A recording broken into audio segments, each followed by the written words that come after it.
boonusharjutus trapetsite treenimiseks.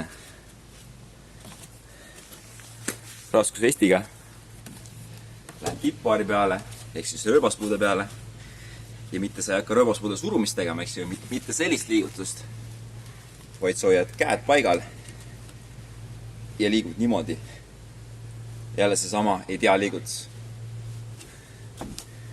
Eks näitan, sa ei hakka mitte niimoodi rööbaspuude tegema surumist, vaid käed on paigal ja siis tõsta ennast, ma ei tea.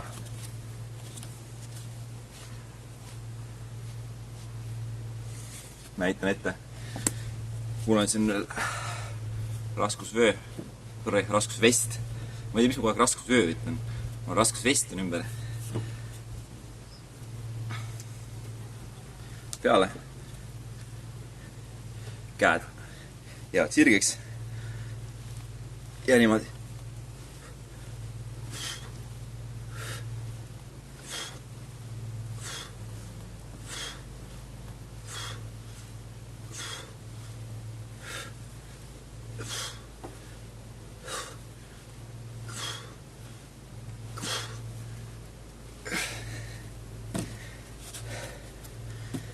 Ja teeme 3x15.